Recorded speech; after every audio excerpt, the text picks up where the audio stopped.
बड़े बड़े सरकार होंगे, लेकिन ये घर का सरकार है।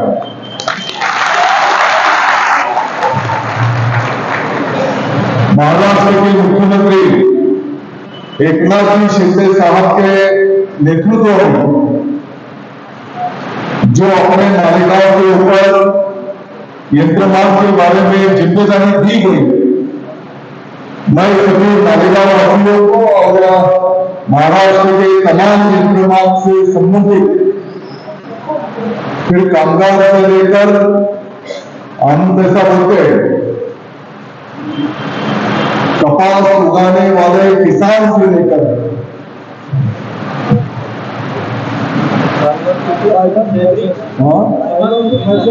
फाइबर टू फैशन, तो सभी को जो आवाज हम सबको देना है, उनमें मजदूर से लेकर सभी के लिए प्रावधान किया जाएगा। ऐसा मैं यहाँ पर आपको ऑफिशियल मंत्रालय से बोलता हूँ। कल 10 साढ़े 10 बजे मुंबई में यंत्रमाग के जो कमिटी सरकार ने फाउंडेशन किया है, उसकी पहली मीटिंग मुंबई में होने जा रही है। मालेगांव के जो भी प्रतिनिधि होंगे, मैं आपको आह्वान विनती करता हूं, 4 प्रतिनिधि उस मीटिंग में आए तो कोई प्रॉब्लम नहीं, आप भी अपनी बात वहां पर रख सकते हैं। तो अभी शायद 12 बजे की ट्रेन है और आप सबकी जो भी उम्मीदें हैं, मुझे भी बहुत डिटेल में ज्ञान है ऐसा मैं मानता नहीं, लेकिन जो भी आपका अनुभव है, जो भी तजुर्बा है, क्योंकि खेती के बाद मैं समझता हूं सबसे ज्यादा रोजगार देने वाली ये इंडस्ट्री है।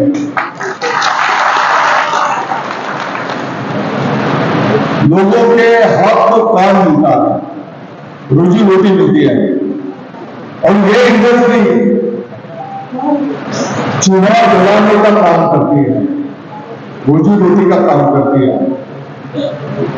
तो इसको और बढ़ावा कैसे दे सकते हैं? मुख्यमंत्री महोदय ने जो भी जिम्मेदारी दी है, सरकार ने जो भी जिम्मेदारी दी है, और सरकार की तरफ से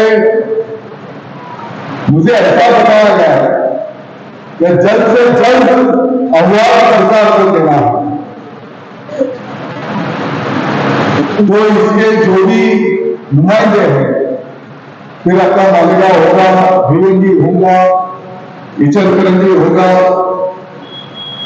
इससे संबंधित जितने भी लोग हैं, जितना भी उनका अनुभव है,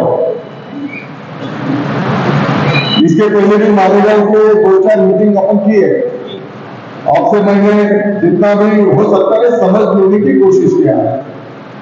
मैं आपको आश्वस्त करता हूं और मुझे विश्वास है मुख्यमंत्री महोदय जो भी आह्वान उनको दिया जाएगा, उसका पॉजिटिव विचार करके उसकी अमलबजावनी करने का काम सरकार की तरफ से किया जाएगा। आपको बिल्कुल चिंता करने की कोई जरूरत है, क्योंकि उनको मालूम है जो आवाज दिया जाएगा वो सच्चाई के ऊपर रहेगा, और इस क्षेत्र के बनावट के लिए जो करना है उसके हिसाब से वो आह्वान करेगा।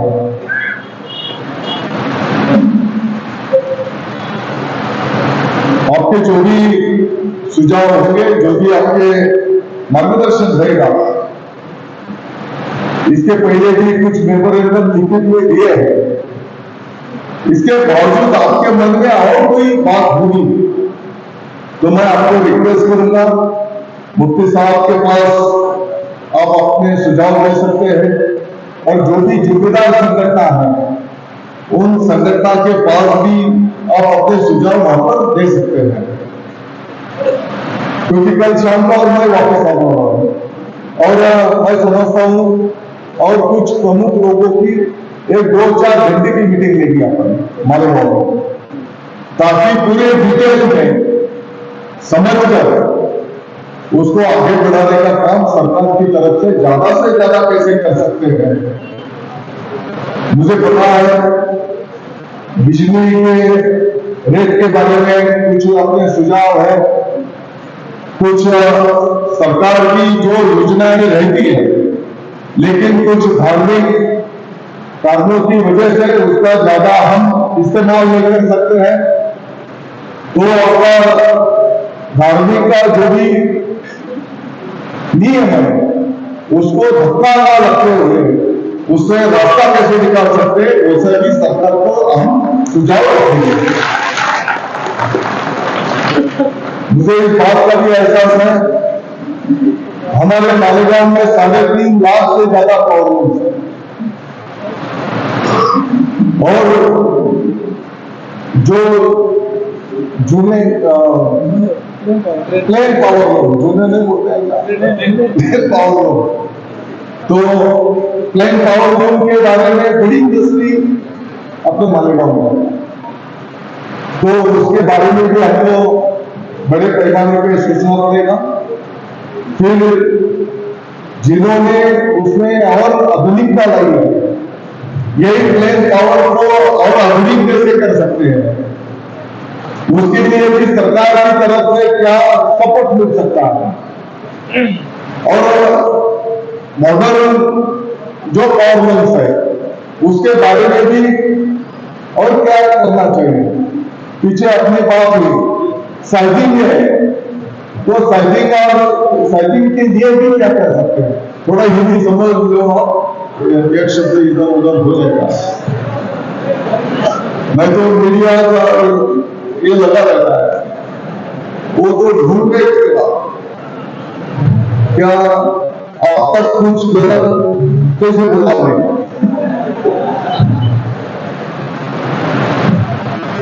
तो आप चिंता मत कीजिए, मैं आपको आश्वस्त करता हूं,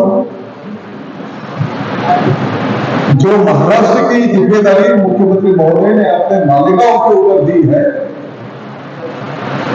वो अच्छी तरह कैसे निभाकर इस इंडस्ट्री को और सपोर्ट कैसे मिलेगा, इस इंडस्ट्री का और बढ़ावा कैसे दिया जा सकता है, इसके लिए उस अवधान में सभी प्रावधान करने की कोशिश करेंगे। इतना ही मैं आज के इस शुभ मौके पर आप सबको बताना चाहता हूं। मुफ्ती साहब, जो ये कैनाल का जो रोड है, जब हम छोटे थे तो अवधि नाले की तरफ जो रोड जाता था, तो उसी रोड रास्ते से खेत में डबा देने के जाने की जिम्मेदारी होती थी। तो मैं समझता हूँ मालेगांव का सबसे बड़ा ये रोड है, 80 फीट का है, 100 फीट का है, 100 फीट। तो मैं समझता कैनाल का रोड बहुत है, पहले इस कैनाल को पानी आता था मौसम बदलेगा तो हाँ वर्कआउट से लेकर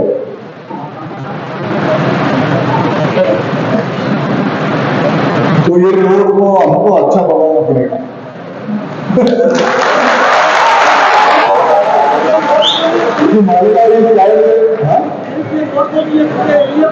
हाँ, ये रोड बहुत अच्छा होगा तो एरिया भी अच्छा होगा। थोड़े 10 बार 20 से बाहर करना पड़ेगा आपको।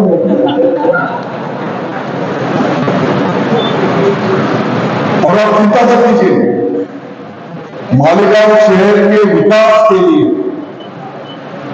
आपको दिखेगा 2024 मुफ्ती साहब आपके 10 महीने अपने हाथ में हैं।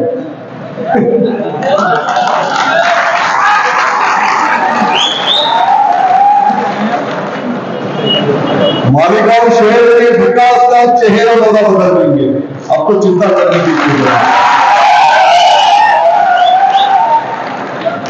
मुख्यमंत्री महोदय, दोनों उप मुख्यमंत्री महोदय अपने साथ में हैं। जितना ज्यादा से ज्यादा निधि डेवलपमेंट के लिए अपने मालेगांव शहर को ला सकते हैं। और मंच पर तो सभी नेतागण हैं, उनको भी पता है जब मालेगांव का प्रोग्राम बनता है, ठीक है, थोड़ा मतदार संघ का ध्यान रखना पड़ता है, तो थोड़ा उस साइड में, क्योंकि जनता की अदालत में जाने का है 10 महीने के बाद, तो थोड़ा उधर झुकता माप देते हैं, नहीं ऐसा नहीं बोलता मैं। लेकिन उसके साथों साथ इधर मुफ्ती साहब है, सब जिम्मेदार नेतागण है, और यहाँ पर जो नहीं है उनको ही पूछकर प्रोग्राम बनाता है।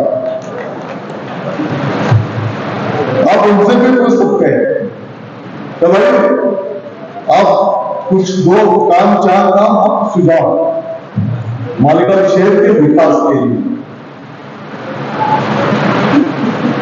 मैं राजकीय टीका टिप्पणी भाषण इसमें पढ़ता नहीं, लेकिन एक बात है, 2024 हमारे मालेगांव शहराच्या विकासाचं चित्र बदलण्याचं वर्ष आहे।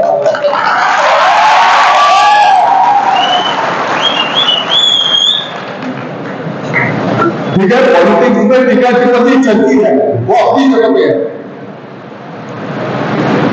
लेकिन जो भी जिम्मेदारी भगवान ऊपर वाले के आशीर्वाद से, मालेगांव की आवाम के आशीर्वाद से अपने मालेगांव को मिली है, उसका ज्यादा से ज्यादा इस्तेमाल करते हुए मालेगांव शहर के विकास का नक्शा हम सबको मिलकर बदलने का। और आप मालेगांव में तमाम काम ढूंढेंगे, आपको मालेगांव के डेवलपमेंट के विकास का काम चालू हो जाएगा। मालेगांव में बहुत गरीब लोगों की बस्ती है, और आज तक बहुत सारे दुख मालेगांव वालों ने सहे हैं। तो इसके लिए आरोग्य से लेकर शिक्षण से लेकर सभी क्षेत्र में मालेगांव के विकास के लिए काम किया जाएगा। मैं आप सबका शुक्रिया अदा करता हूं,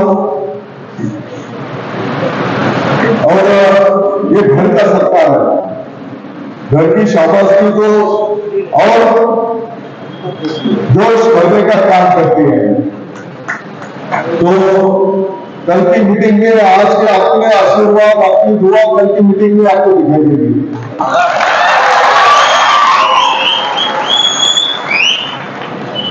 क्योंकि कुछ लोग सिर्फ हर खाल के बारे में सोचते हैं, लेकिन मालेगांव वालों को जो गरीब से गरीब का तबके का जो है, उसके भी बारे में हम सबको मिलकर सोचना पड़ेगा। जैसे सादे पावर से जाते हैं, तो उनके लिए भी क्या कर सकते हैं, जो अपने सुझाव रखे हैं ऑलरेडी। तो हमारे मेडिकल अध्यक्ष महोदय भी आए इधर, तो इसके बारे में एक अच्छी रिपोर्ट तैयार कर सरकार को सौंपी जाएगी, और सरकार के माध्यम से मैं समझता हूं अभी तो फरवरी के बाद लोकसभा के चुनाव का आचार संहिता लगेगा, फिर बाद में 2-4 महीने के बाद और विधानसभा की आचार संहिता लगेगी। तो उसके पहले जल्द से जल्द ये रिपोर्ट सौंप कर उसकी अमलबजावनी कैसे हो सकती है, इसके लिए हम सबको मिलकर काम करना पड़ेगा। तो मैं आप सबका यहाँ पर आभार व्यक्त करता हूं, और आपने जो विश्वास रखा है वो विश्वास सार्थ करने की कोशिश करेंगे। जय हिंद, जय भारत। या हबीबिल मुख्तार, अल्हम्दुलिल्लाह आज मुझे बहुत खुशी हो रही है कि मालेगांव के दिल की धड़कन पावरलूम जो है, उस तकलीफ को महसूस करते हुए यहाँ मंच पर तमामी मजहबी तंजीमों के जिम्मेदार, सियासी तंजीमों के जिम्मेदार यहाँ मौजूद हैं। दरअसल पावर लूम ऐसी चीज है कि मालेगांव में अगर पावर लूम चलता है तो सभी का चक्कर चलता है। आज का ये गैर सियासी प्रोग्राम है, इसको सियासी रंग देने की जरूरत नहीं है। मालेगांव पावर लूम के जो जिम्मेदार हैं, जिनकी साइजिंग है, जिनके लूम है, वो अपनी तफसीली बात रखेंगे। मैं तो चाय वाला हूं, मैं अगर होटल की बात होती तो मैं बहुत तफसील से रख सकता था। सिर्फ मैं आवाम को ये पैगाम देना चाहूंगा कि आज जरूरत है कि हमें इत्तेहाद बताना है, क्योंकि आज पेट का मामला है, और जब पेट का मामला होता है तो फिर इंसान पागल हो जाता है और हर वो हरकत करता है, फिर वो ये नहीं डरता कि मुझे जेल होगी या मुझको गोली खाना पड़ेगी। आज मालेगांव में कुछ लोग नदी के इस पार और नदी के उस पार की बात करते हैं। मैं उनको पैगाम देना चाहूंगा कि ये मालेगांव है, यहां का हिंदू और मुसलमान जब मुत्तहिद हुआ तो खुदा की कसम पूरे हिंदुस्तान से सबसे पहले अंग्रेजों को यहां से भागना पड़ा। अगर आज मालेगांव का हिंदू और मुसलमान इत्तेहाद करता है तो ये कलकत्ता कंपनी को 2 मिनट को नहीं लगेगा भागने के लिए।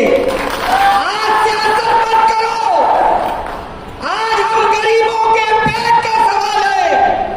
सेब तो कैसे भी पेट भर लेगा, लेकिन पावर का मसला झुपड़पट्टी वाले का है, पावर का मसला पान दुकान वाले का है, पावर का मसला टेलर का है, हर किसी का है।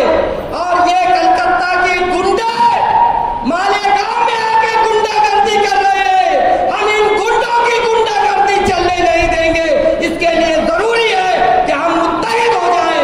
इंशाअल्लाह ताला मैं पावर लूम और आज के जलसे का प्रोग्राम करने वालों को से एक गुजारिश करूंगा, हाजी यूसुफ इलियास है, सब्बी डेग वाले हैं, कि अगर हम शहर की तामीर और तरक्की करना चाहते हैं तो इस वक्त तो महाराष्ट्र में जिनकी हुकूमत है उसकी एक आंख का नाम दादा भूसे है और दूसरी आंख का नाम मुफ्ती इस्माइल है।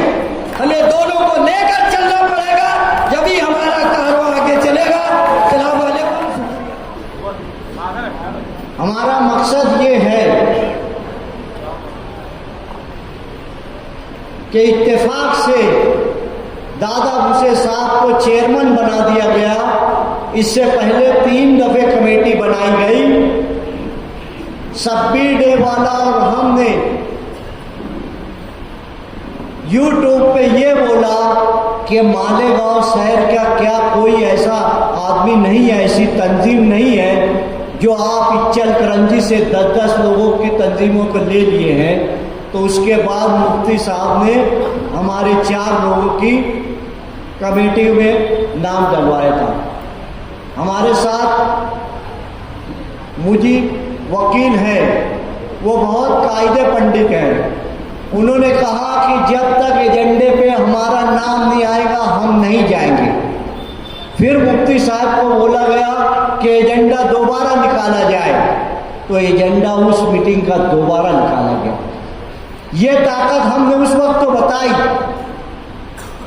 उस ताकत को देखने के बाद ना इसके अंदर भिवंडी वालों ने कुछ बोला था, ना सोलापुर वाले ने बोला था, ना धुलिया वालों ने बोला था कि कमेटी में हमारे लोगों को क्यों नहीं लिया गया। हमने बोला अगर कल सुबह हम मीटिंग में जाएंगे और वहां बात समझेंगे, हमको ऐसा लगेगा कि बात हमारी मानी नहीं जाने वाली है या बात मनवाने के लिए कुछ ताकत बनाना है, कुछ ताकत बताना है, तो आपका साथ चाहिए। अगर मुफ्ती साहब 13 संगठनों के लोग, तमाम बिरादरी के लोग, तमाम सियासी पार्टी के लोग हम इकट्ठा कर ये बोला कि कलेक्टर ऑफिस के पास बैठ जाए और ये मुतालबा करे कि जब तक हमारी बात मानी नहीं जाएगी हम उठने वाले नहीं। अगर ऐसी कुर्बानी की आपके अंदर ताकत है तो फिर आप इत्तेहाद के लिए तैयार रहे भाई। 12 नवंबर के बाद इस शहर में ऐसी दहशत फैला दी गई कि शहर नहीं बंद कराया जा सकता। बंद कराया जाएगा, उससे ज्यादा अच्छी तरीके से बंद कराया जाएगा और यहां से दिल्ली तक बात सुनी जाएगी। ऐसा बंद कराया जाएगा, एक फकीर भी भीख नहीं मांगेगा इंशाअल्लाह। इस तहरीक के जरिए से जो पावर कंपनी को भगाना है, इस आंदोलन को आगे ले जाने के लिए वो दहशत भी आपके दिलों से हमको निकालना है। ये हमारी जिम्मेदारी है क्योंकि आप तहरीकी के शहर में रहते हैं, तहरीक चलाने वाले लोग हैं। आप किसी कानून से नहीं डरेंगे। मैं ये चाहता हूं कि आप यहां से उठने के बाद अल्हम्दुलिल्लाह अल्लाह का लाख शुक्र है कि यहाँ जितने लोग बैठे हैं 90% नौजवान हैं और नौजवान जिस तहरीक में पढ़ता है वो हालात बदल देता है। और आप लोगों के साथ मेरी यही उम्मीद है। आज हम वोट मांगने नहीं जाएंगे, नहीं जाए, वोट मांगने नहीं आए हैं, ना हम आपको किसी वर्करी कराने के वास्ते यहाँ जमा किए हैं। हम शहर की सनत को बचाने के लिए किए। हम इस शहर में मसाजिद और मदारिस का अच्छा माहौल रहे, एजुकेशन का अच्छा माहौल रहे। आपके जेब में पैसा रहेगा तो आप बच्चे को स्कूल भेजेंगे, नहीं तो आप भी बच्चे को बोलेंगे चलो तरासन भरो, चलो कांडी उठाओ।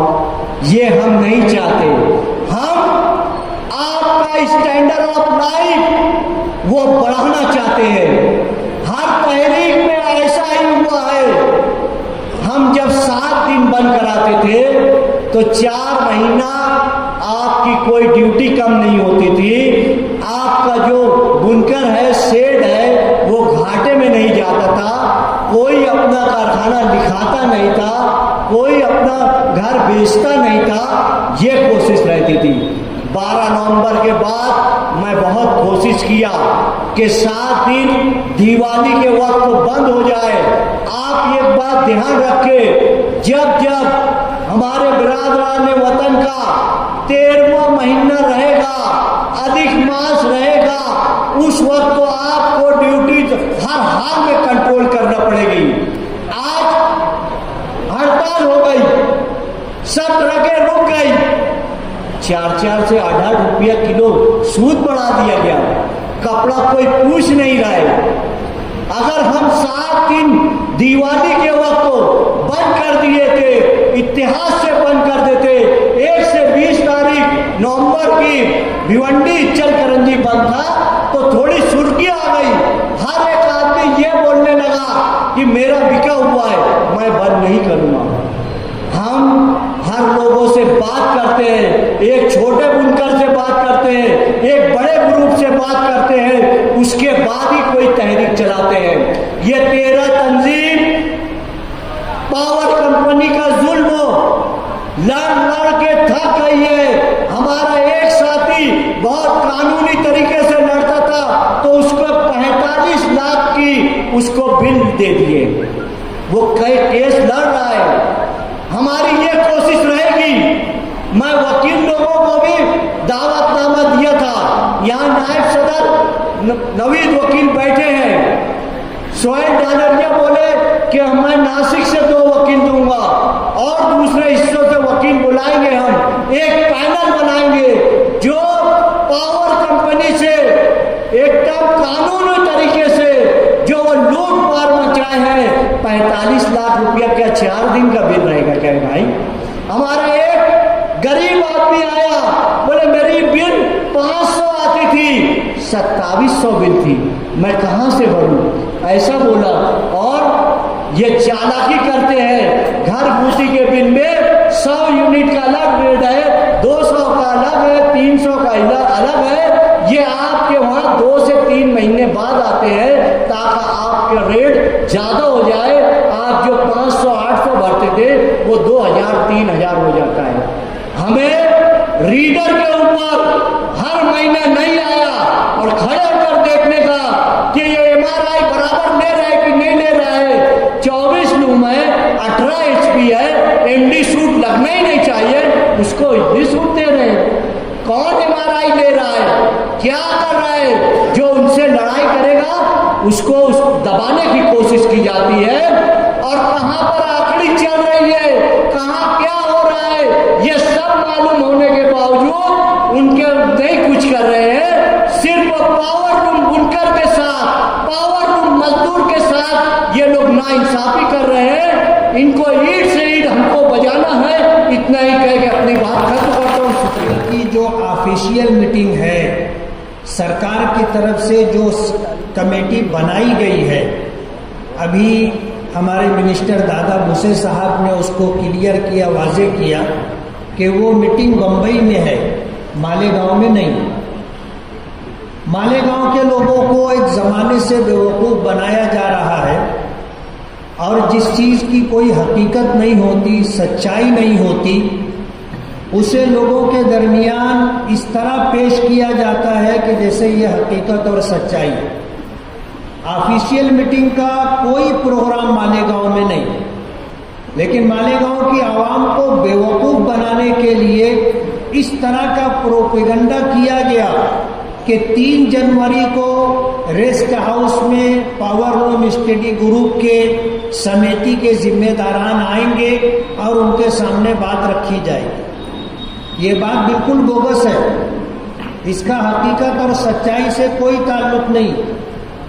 ये जो पहली मीटिंग होने वाली है वो कल 10:30 बजे बम्बई में रखी जाएगी और इस सिलसिले में दादा भूसे साहब बम्बई के लिए निकल चुके हैं और उन्होंने हमें इस बात का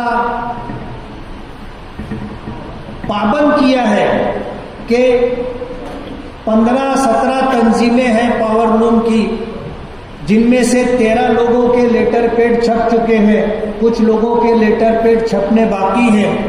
इन तंजीमों में से कुछ 3-4 लोग आए और उस मीटिंग में शरीक हों कि इससे पहले 3 कमेटियां बन चुकी और उन कमेटियों में जब मालेगांव को नुमाइंदगी नहीं दी गई थी तो तंजीम के जिम्मेदारों को इसका शदीद एहसास था कि मालेगांव को नुमाइंदगी नहीं दी गई है। तो मैंने सरकार की तरफ से एक GR निकल चुका था और एक मर्तबा GR निकल जाने के बाद दोबारा GR नहीं निकलता, लेकिन मालेगांव के लोगों को ये एहसास था कि हमारे साथ नाइंसाफी हुई है और प्लेन सादा पावर लूम का दूसरा बड़ा मरकज मालेगांव है, इसलिए तंजीम के लोगों को नुमाइंदगी मिलनी चाहिए। तो मैंने बाकायदा बात की और गुफ्तगू करने के बाद 3-4 लोगों को उस कमेटी में शामिल करवाया और नया GR इस सिलसिले में निकला। अगर मुझे समिति में शामिल होना हो तो सिर्फ मुझे एक तहरीर, एक लेटर मिनिस्टर को देना होगा, उस समिति में मेरा नाम आ जाएगा। लेकिन जब ये समिति बनने लगी तो उस वक्त हाउस के अंदर मैं हमारे इस स्टेट के चीफ मिनिस्टर एकनाथ शिंदे साहब के पास उठ करके गया। दादा भूसे साहब से मैंने इजाज़त ली कि मैं आपके ताल्लुक से बात करना चाहता हूँ। उन्होंने कहा कि आप बात कीजिए। मैं चंद्रकांत दादा पाटिल के पास गया और उनसे मैंने बात की। उनकी इजाज़त के बाद मैंने एकनाथ शिंदे साहब से ये बात कही कि जो समिति आप बना रहे हैं इसका चेयरमैन दादा भूसे साहब को बना, और हमें उम्मीद है कि जब हमारा ही आदमी इस कमेटी का चेयरमैन है तो जो अहवाल पेश किया जाएगा उस अहवाल पर सरकार कोई अच्छा फैसला लेगी। आज हमारी हर बात उन्होंने सुनी। कल पहली मीटिंग होने वाली है बम्बई में और ये पहली ऑफिशियल मीटिंग है।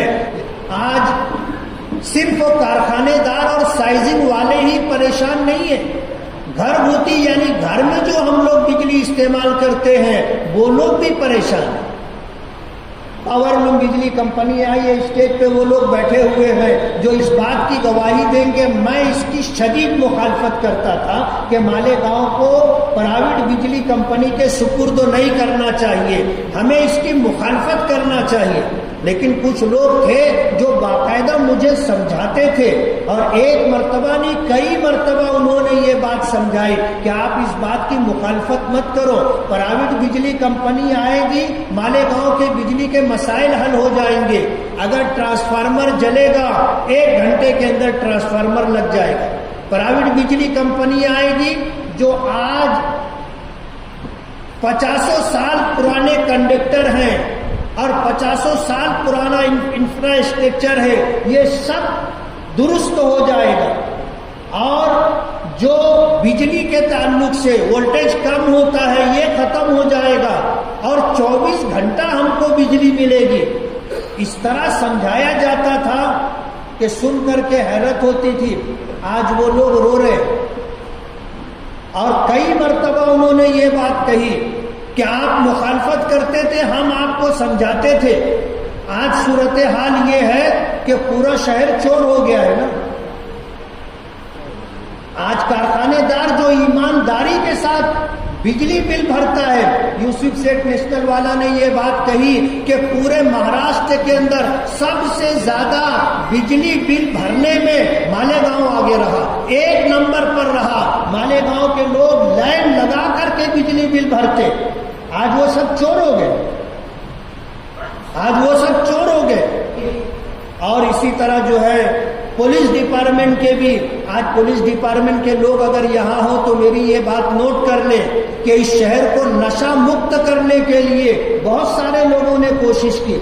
हमारे जो सीनियर एसपी हैं शाहजी ओमक साहब, वो खुद इस मामले को लेकर के बहुत फिक्रमंद है, लेकिन मकामी पुलिस स्टेशन के जो जिम्मेदारान हैं वो 10-20 पूड़ी रखने वाले छोटे छोटे दुकानदारों पर रेड कर रहे हैं और उनके ऊपर केस बनाया जा रहा है। लेकिन जो लोग बड़ा माल लेकर के मालेगांव आते हैं, कोई कच्ची है और कोई मेमन है और कोई अंसारी है और कोई दखनी है, मैं किसी का नाम नहीं लेना चाहता, लेकिन जो लोग लाखों रुपये का माल लेकर के आते हैं आप कभी उनके ऊपर रेड नहीं करते।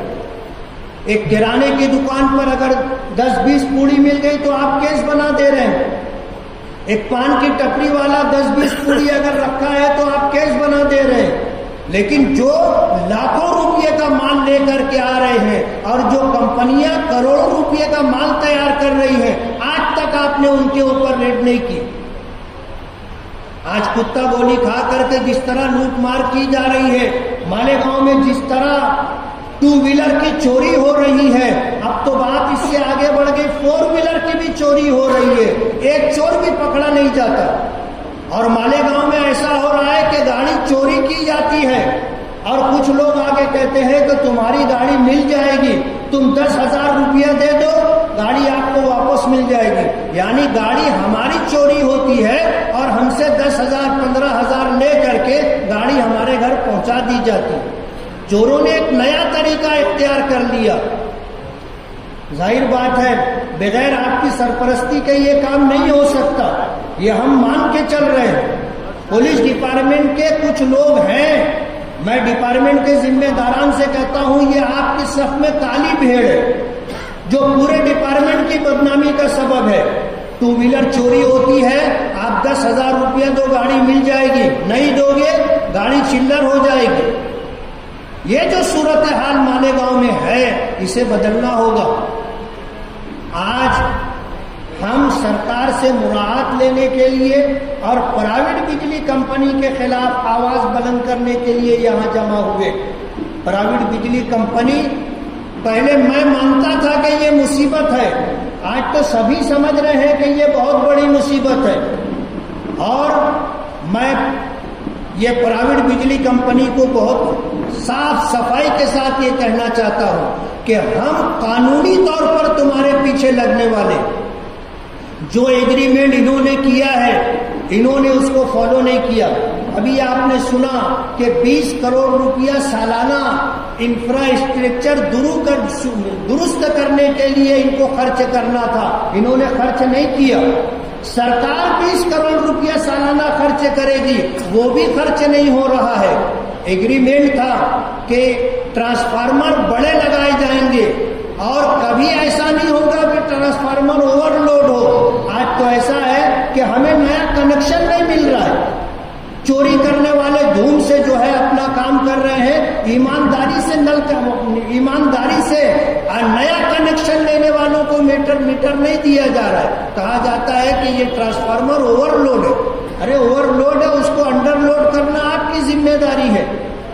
अगर आपको नया कनेक्शन चाहिए तो सरकार का कानून ये है कि जहां सारी सूरत हाल ठीक हो 10 दिन में नया कनेक्शन मिलना चाहिए, 15 दिन में कनेक्शन मिलना चाहिए, सब स्टेशन ना हो 45 दिन में नया कनेक्शन मिलना चाहिए। आज लोगों ने लाखों रुपया खर्चा किया और लाखों करोड़ का शेड बना करके, लूम लगा करके आज लोग साल भर से इंतजार कर रहे हैं नया कनेक्शन मिल जाए। आप नया कनेक्शन नहीं दे रहे। तो मैं ये बताना चाहता हूं, आज इस स्टेज से इन लोगों की आवाज है।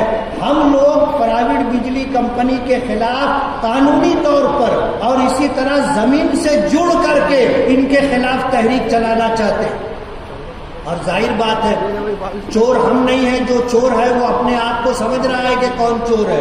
इसलिए अगर हम सही तरीके से कानूनी तरीके पर अगर लड़ाई लड़ेंगे, और जैसा अभी आपने सुना कि गांव के सामने राव की नहीं चलती, अगर गांव खड़ा हो जाएगा प्राइवेट बिजली कंपनी को भागना पड़ेगा।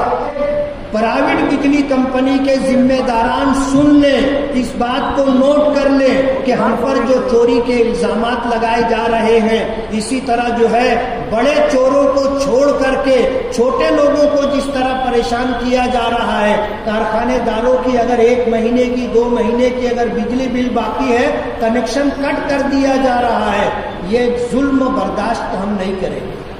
आज के बाद अगर किसी के साथ कोई तकलीफ दी जाती है, कोई मामला होता है, हम आ करके खड़े होकर के उस मसले को हल करवाएंगे और तुम्हें हल करके देना होगा।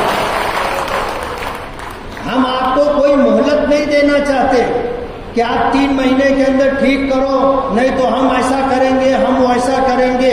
कल से हम अपनी तहरीक का आगाज कर रहे हैं। मालेगांव में किसी को अगर प्राइवेट बिजली कंपनी की तरफ से कोई तकलीफ है, आप हमसे मिलिए, इंशाअल्लाह आपका मसला हम हल करवा करके देंगे। जाहिर बात है, हम गुनहगार नहीं है, गुनहगार प्राइवेट बिजली कंपनी के लोग हैं। उन्होंने अपनी जिम्मेदारी पूरी नहीं की है।